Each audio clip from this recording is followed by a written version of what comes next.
moment to redouble our collective efforts to prevent a wider conflagration. I thank you. I resume my function as President of the Council. I now give the floor to the representative of the Islamic Republic of Iran. In the name of God, the compassionate and merciful, Madam President, we extend our sincere congratulations to Guyana as assuming the presidency of the Security Council this month, and we thank you for your coordination and for convening this urgent and important meeting. We appreciate Under Secretary General Mr. Carlo and Director General Mr. Grossi for their contribution to this meeting.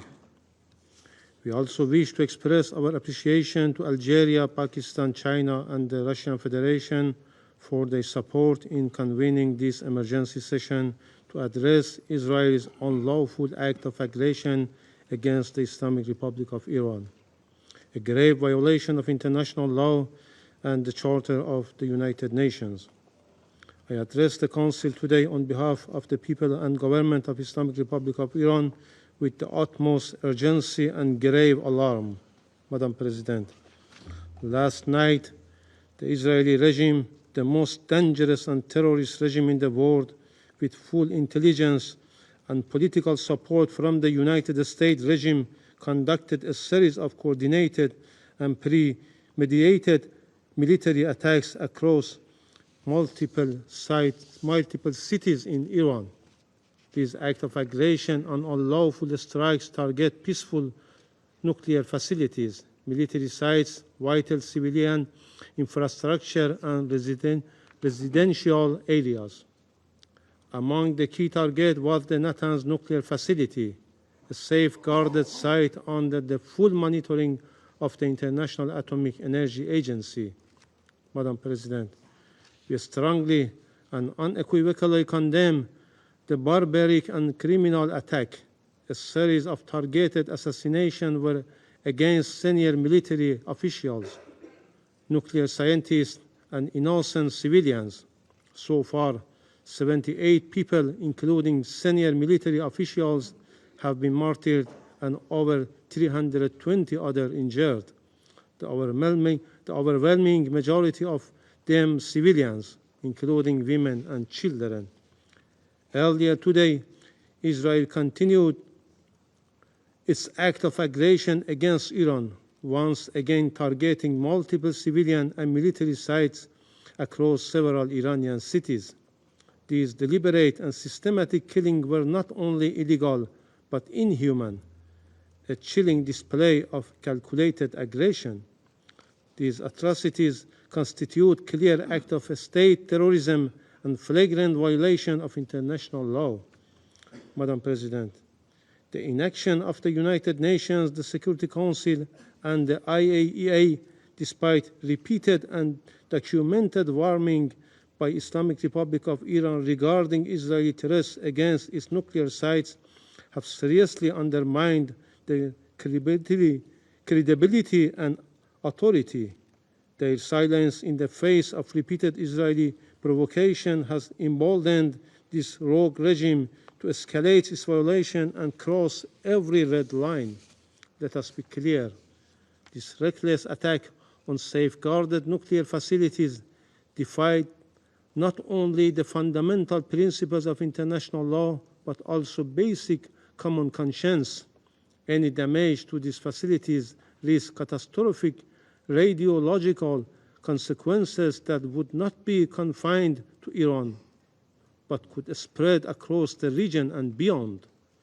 Only a regime devoid of humanity and responsibility would endanger millions of lives in pursuit of its destructive ambitions. These actions stand in direct violation of numerous legal instruments, including the IAEA Statute, the Treaty of Non-Proliferation of Nuclear Weapons, the Geneva Convention, and multiple Security Council and IAEA General Conference resolutions, all of which prohibit attacks or threats against nuclear facilities under safeguards. Above all, this aggression is a grave breach of the United Nations Charter, particularly Article 2, Paragraph 4, which prohibit the threat or use of force against the territorial integrity or political independence of any member state. Israel also violated Iraq's sovereignty and territorial integrity. The Permanent Mission of Iraq today formally protested and condemned this violation of its territorial integrity in a letter to the Security Council and the Secretary General. Madam President, those who support this regime with the United States at the forefront must understand that they are complicit by aiding and enabling these crimes, by they share full responsibility for the consequences. Supporting Israel today is supporting war crimes, crimes against humanity, and deliberate undermining of global peace and security. The Israeli regime's long-standing crimes against the oppressed Palestinian people, its repeated violation of the sovereignty of regional countries, and its possessions of undeclared weapons of mass destruction have made the Middle East a cauldron of chronic instability since its creation. It is long overdue for the international community to act. This regime must be disarmed of all weapon mass destructions, placed under international supervision, and held fully accountable. Madam President, this is not a regional issue. This is not merely an attack on one country. This is a direct assault on the international order, an attack on the Charter of the United Nations, the UN system, the global nuclear non-proliferation regime, as well as the authority of the IAEA. Israel's leadership, including its criminal prime minister, has shamelessly and publicly claimed responsibility for these heinous acts. Israeli officials say that this aggression aims to wreak nuclear talks. This confession alone is enough to reveal the real motive behind the attack: to kill diplomacy, to sabotage negotiation, and to drag the region into wider conflict. This leaves no room for denial. Furthermore, the aggression was intentional, coordinated, and fully backed by a permanent member of this Council, the United States. The United States' complicity in this terrorist attack is beyond doubt. The officials of the United States have expressly and brazenly confessed their willful aid and assistance in the crimes and gross violation that Israeli regime committed as of last night, including the deliberate transfer of arms.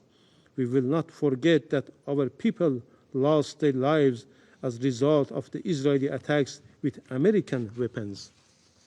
These actions amount to declaration of war.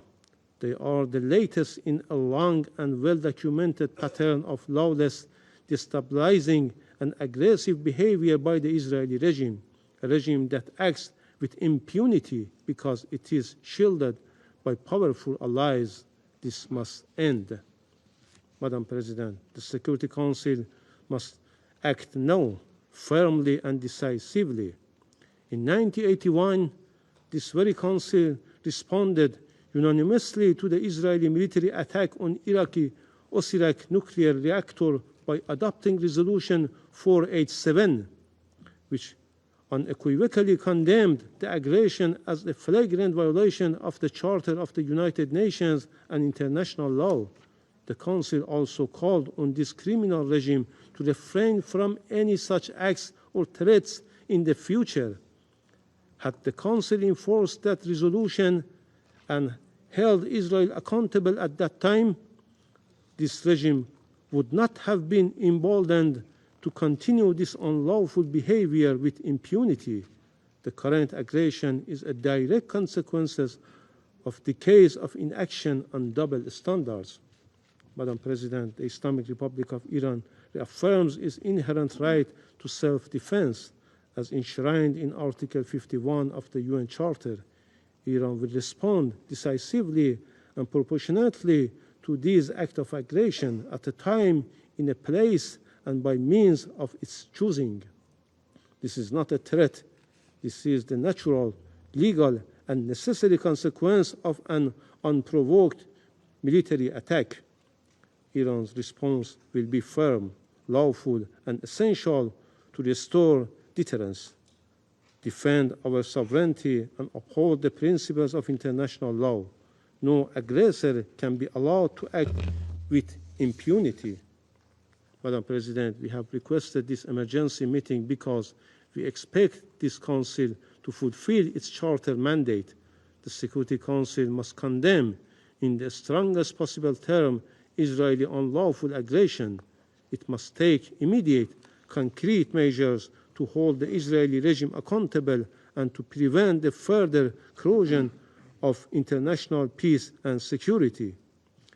Anything less would signal to collapse of the international system and invite chaos. Let me conclude with a simple and undeniable truth. Israel attacked Iran. Israel violated international law and the UN Charter, and Israel must be held accountable. The Security Council must act now and stop this act of aggression immediately. Silence is complicity in this crime. I thank you. Thank the representative of the Islamic Republic of Iran for his statement, and I give the floor to the representative of Israel. Madam President, first I would like to thank USG DiCarlo and Director General Grossi. Madam President, Israel has acted to prevent its destruction, and the world now stands at a crossroad between denial and clarity. This is not only a defining moment for Israel, it is a defining moment for the global security order and for the credibility of the international system. As we speak, hundreds of ballistic missiles with conventional payloads are striking Israel's cities, neighborhoods, communities. They are striking population centers, not military bases, not Air Force bases, cities. Dozens are injured, 2 of them in a critical condition, and we are still following the news. Now take a moment and imagine if today that radical regime had nuclear warheads for those missiles.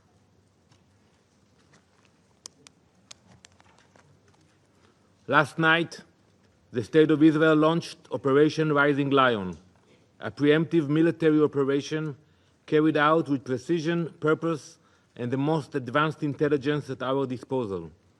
The mission was very clear: dismantle Iran's nuclear program, eliminate the architects of its terror and aggression, and neutralize the regime's ability to follow through on its repeated public promise to destroy the State of Israel. For years, Iran has declared its intent. Its leaders have spoken without hesitation. Less than a month ago, Supreme Leader Ayatollah Khamenei called a, quote, cancerous tumor that must be eradicated. IRGC commanders have vowed to, quote, open the gates of hell on Israel. This is a picture from the main square in Tehran. The streets of Tehran display a countdown clock. At the time of the photo, you can see it in Arabic, it was at 8,411 days. It is tracking the regime's planned timeline for Israel's destruction, paid by the government, putting it in the main squares in Tehran. These threats have been made on a near-daily basis. Never again will we dismiss such threats.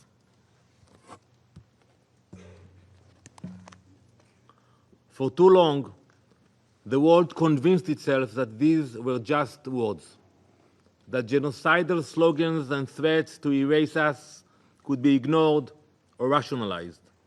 But Israel has never had that luxury. We know our enemies. We know their ideology. And when a regime builds ballistic missiles, enriches uranium to near weapons grade, and openly declares its intent to destroy us, we believe them. We take them at their word. And we take action before it is too late. Colleagues, Israel did not act recklessly. We waited.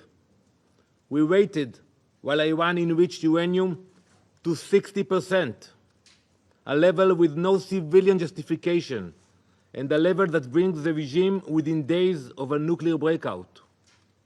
We waited while the IAEA reported that Iran had obstructed inspectors, destroyed monitoring equipment, and accelerated its covert special development program. We waited while Iran developed trigger mechanisms, detonation systems, and plans for warheads. We waited while its leadership actively recruited more nuclear scientists. We waited while Iran constructed a ballistic missile industry so large and sophisticated, and we can expose it now, that it was intended to challenge even the US and Russia in ballistic missile capabilities. They cannot deny it. We waited for diplomacy to work. We gave the international community time. We watched negotiations stretched on as Iran made forced concessions or refused the most fundamental conditions. All the while, Iran continued to build toward the unthinkable. Last night, the wait ended. Our operation targeted 3 layers of the threat. First, we eliminated the central figures of Iran's military and nuclear command. This included Mohammad Hossein Bagheri, chief of the armed forces, Hossein Salami, commander of the IRGC terror organization, and Ghulam Ali Rashid, commander of emergency command. These men directed Iran's conventional military forces and terror forces. They coordinated the terror network that has plagued our region for decades. Think how many meetings you had here about the proxies of Iran in Yemen, in Lebanon, in Syria, in Gaza. Second, we struck Iran's military infrastructure, specifically the surface-to-surface missile array. Israeli Air Force fighter jets, guided by precise intelligence, completed a series of strikes against the Iranian regime's missile capabilities. Dozens of launchers, missile storage facilities, and additional military sites were destroyed. Late last year, Iran launched wave after wave of ballistic missiles at our cities. They deliberately targeted civilians. The destruction of these missile systems is a moral imperative. These are weapons with the capacity to reach thousands of kilometers. Leaving them in the hands of a radical regime, one that openly dreamed of wiping our nation off the map, was not an option. We will not hesitate. We will not relent. And we will not allow a genocidal regime to endanger our people. Third, we struck the core of the nuclear program, the underground enrichment facilities at Natanz. This facility was operating at a military-grade capacity. Intelligence confirmed that within days, Iran could have produced enough material for multiple bombs. We targeted the heart of that effort. Madam President, this operation was carried out because the alternative was unthinkable. How long did the world expect us to wait? How long? Let's speak about it. Until they assembled the bomb? Until they mounted it on a Shahab missile? Until it was en route to Tel Aviv or Jerusalem, like the more than 100 missiles that they sent an hour ago? How long should we wait? And if anyone in this chamber still believes Iran would never use such a weapon, I invite you to remember October 7. On that day, we saw what Iran's proxy Hamas was capable of. And then in Gaza, they did it with Kalashnikovs, with grenades. They butchered families, they burned children alive, they mutilated women. Imagine what the head of the snake would do with a nuclear warhead.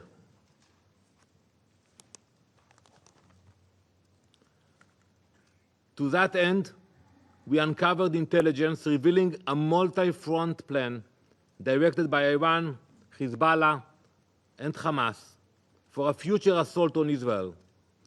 This one would be far more sophisticated than October 7. It envisioned mass missile launches, first from Iran, then from Lebanon, Syria, Iraq, and Yemen, followed by coordinated infiltrations of our borders. The plan was not aspirational. It was operational, and it was nearing execution. This council has convened countless times in recent months. You have passed resolutions, called for restraint, demanded ceasefire. You met in emergency sessions when Hamas was under threat. But when Iran marched toward nuclear capability, you said nothing.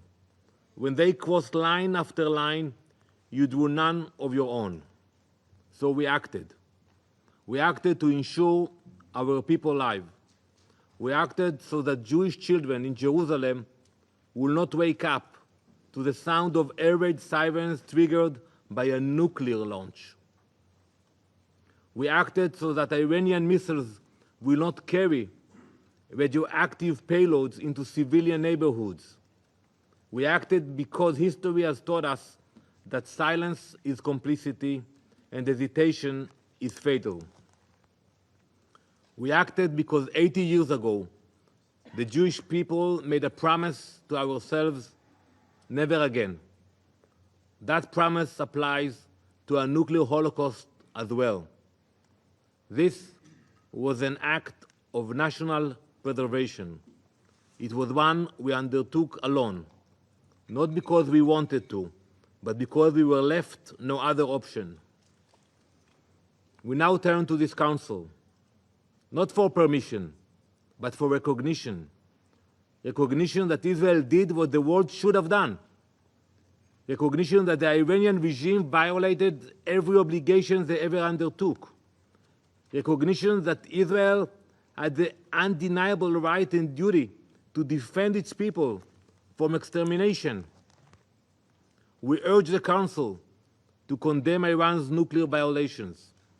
We urge the Council to finally acknowledge the existential threat Iran poses to the world. We urge the Council to join us in our commitment to prevent their genocidal dreams from becoming a reality. But we also expect something even more basic: moral clarity. Stop equating aggressors with defenders. Stop treating a genocidal regime and a democracy under siege as two sides of the same coin. The Iranian regime was preparing for war. This war would have stretched across the Middle East, to Europe, to Asia, to the Americas. It would have been against the international order. We acted to prevent a threat that would endanger not only Israel, but the entire world. We will not sit quietly while our people are targeted. Not again, not ever. Empty words will not stop Iran. Israel will. We did not wait for the bomb to fall, and we will never allow that day to come. Thank you. I thank the representative of Israel for his statement, and I give the floor now to the representative of Iraq. Thank you very much, Madam President, for responding to our request and convening this session. I'd like to thank the USG and the Director General of the IEA for their briefings. Madam President, Iraq expresses its deep concern and condemnation of the dangerous military aggression committed by the Israeli entity against the territories of the Islamic Republic of Iran, including their blatant violation of Iraq's sovereignty and the inviolability of its airspace. This constitutes a flagrant breach of the provisions of international law and the UN Charter. In this regard, the Republic of Iraq has submitted a formal letter of complaint to Your Excellency, President of the Security Council. We clarified the details of the said violations, which is not only an infringement on the inviolability and sovereignty of Iraq, but is also an illegitimate use and transgression on the airspace of another sovereign state to initiate acts of aggression against another UN member state. This exposes the entire region to huge security risks. This unacceptable and illegal aerial breach jeopardizes Iraq's security and stability. It's also a dangerous violation of our territorial integrity and our airspace. It pushes us into conflicts that we are not party to and are far from. It threatens regional and international peace and security.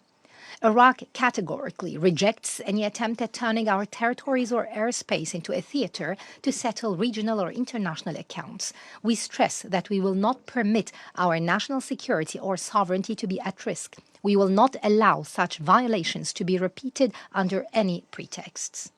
Madam President, the government of the Republic of Iraq underlines that this aggression is also a violation of relevant Security Council resolutions and a violation of the sovereignty of a UN member state.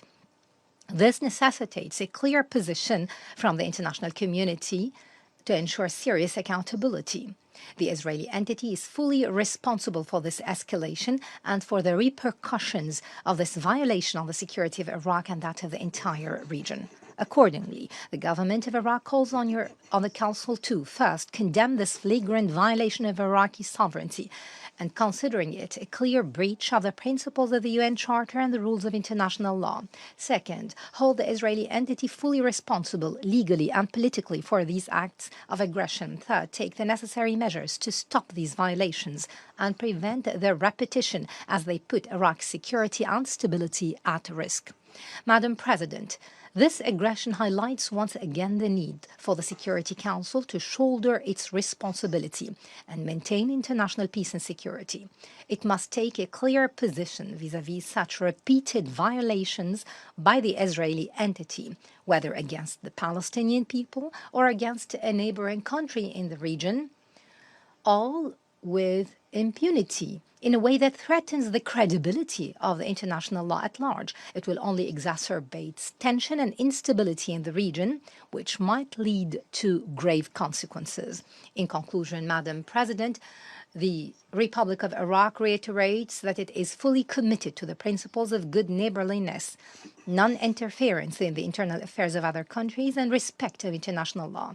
We reserve our right to take any necessary measures to protect our national security and sovereignty in line with the Charter and the rules of international law. Iraq calls on this august council to guarantee respect of state sovereignty and independence pursuant to the principles and purposes of the United Nations. Thank you, Madam President. Thank the representative of Iraq for his statement, and I give the floor to the representative of Kuwait. In the name of God, most compassionate, most merciful, thank you, Madam President. Distinguished members of the Council, at the outset, allow me to thank Madam De Carlo and Mr. Grossi for their two valuable briefings. We address you today on behalf of the member states of the Gulf Cooperation Council, namely the United Arab Emirates, the Kingdom of Bahrain, the Kingdom of Saudi Arabia, the State of Qatar, the Sultanate of Oman, and my country, the State of Kuwait. The GCC condemns the attacks by Israel since early this morning against the Islamic Republic of Iran and its attacks against Iranian territory. We express our concern towards this serious escalation that warns of serious and dire consequences for the regional security and stability. These acts of aggression that come at a delicate moment when the Middle East is witnessing increased level of tensions are a blatant violation against the sovereignty of a UN member state, and they represent a serious precedent that undermines the basis upon which the international law is built, and in particular the principle of the respect for state sovereignty and the non-use or threat of use of force against any state. Madam President, the timing of this attack is very sensitive when international efforts were intensifying to resume nuclear negotiations between Iran and the United States. This attack will likely derail the diplomatic efforts and risks a wider conflict that will seriously affect regional and international security. In this context, the GCC affirms that such attacks, regardless of the justification, will only lead to deeper polarization and an expanded conflict, and they pave the way for a regional trajectory that is dangerous and that will not serve the interests of any population in the region.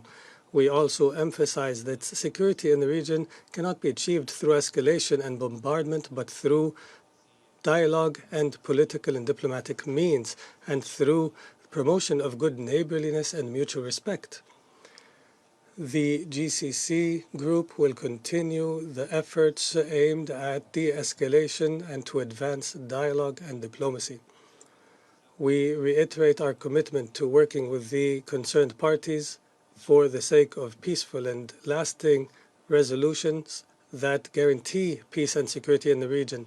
We also call in this context for the greatest degree of restraint and wisdom and to avoid an expanded conflict. The international community, and in particular the UN Security Council, must uphold their responsibility in ending these violations.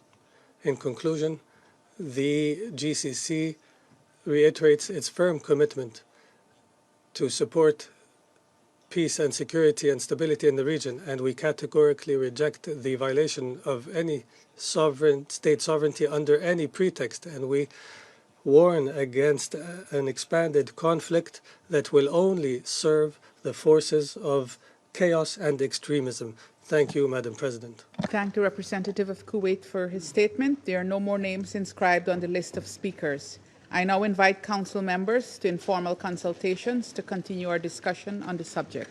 The meeting is adjourned.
Good afternoon.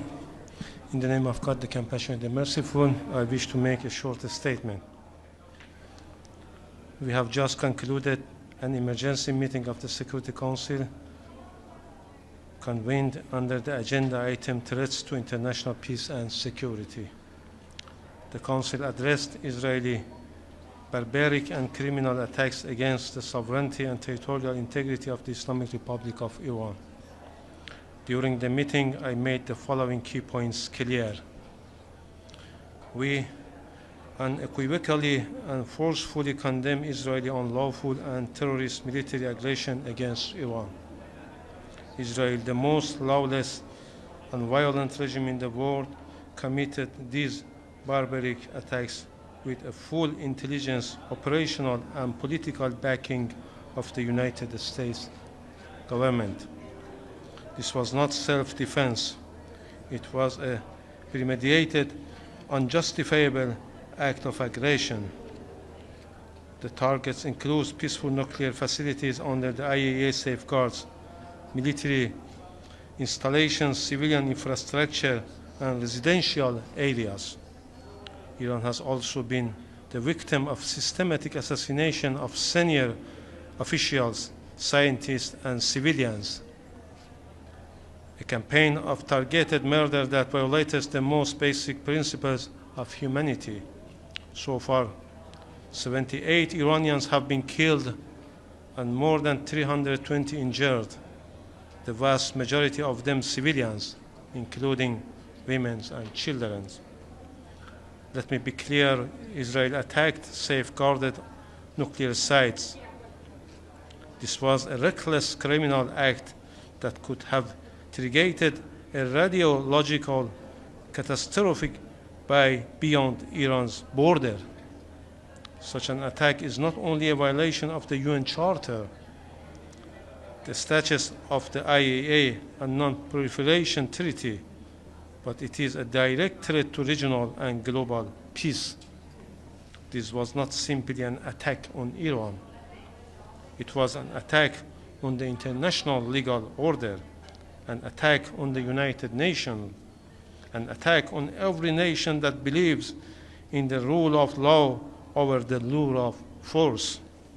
Israel has openly claimed responsibility, and it is done so with the active support of a permanent member of the Council, the United States. This aggression constitutes a declaration of war.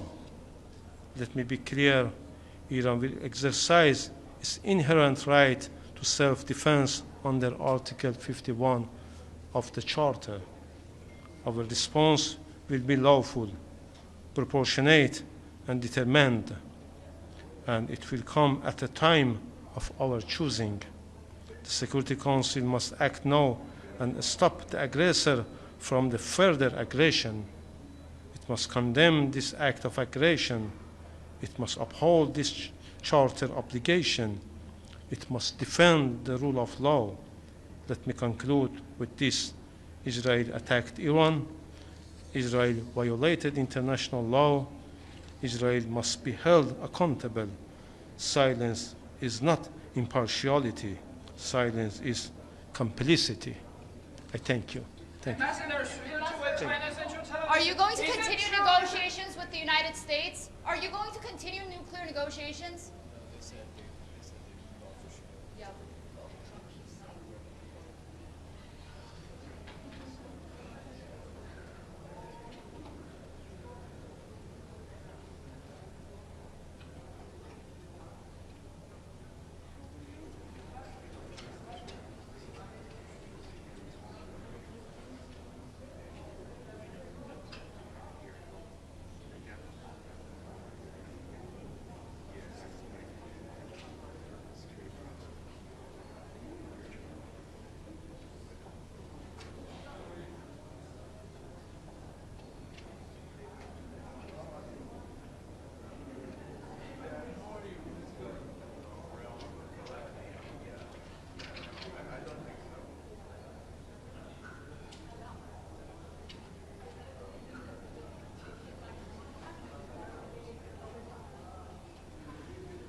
Danny, yes, sir.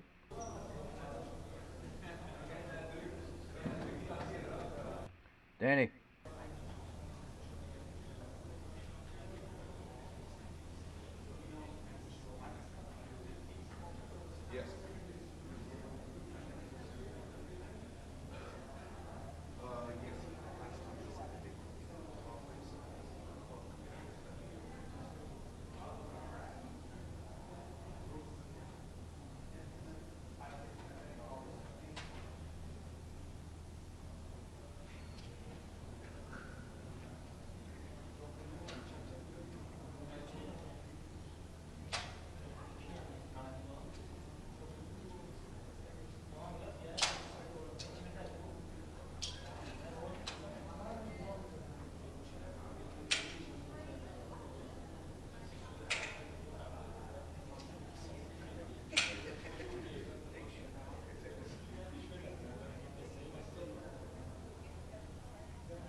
Danny Hessett.